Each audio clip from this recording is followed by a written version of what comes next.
So to complete our project, I've got up on the screen right now the final view of the project, and it's relatively simple. It's just a single view.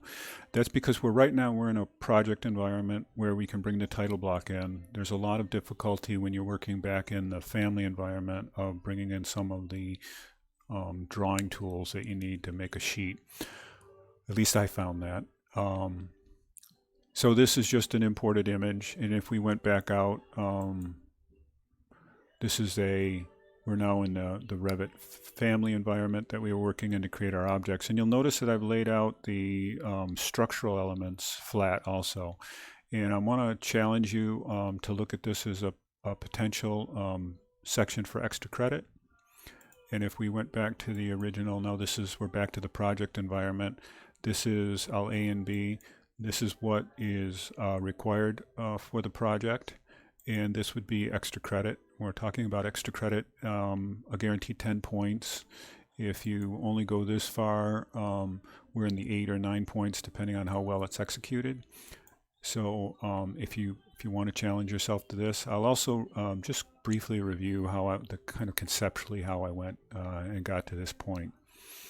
But I do want you to think about it almost completely on your own, so you get a chance to grapple with this, basically the same concepts that we used to flatten out the original. So if we quickly just take a look at the dynamo, this was the original. Up here on the top is all of the original rib construction, the purling construction, feeding into an output.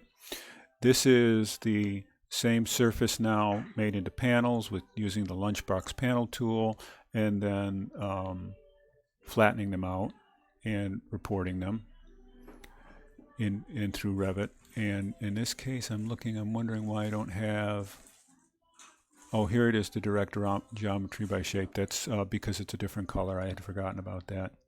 And then down here below, this is taking the creation of that rib geometry and feeding it into a somewhat duplicated element of this flattening method that we used, except we had to use somewhat different tools. I took the poly curve on the line and created a base plane for that. So if you want to challenge yourself to go through and work through that, please do.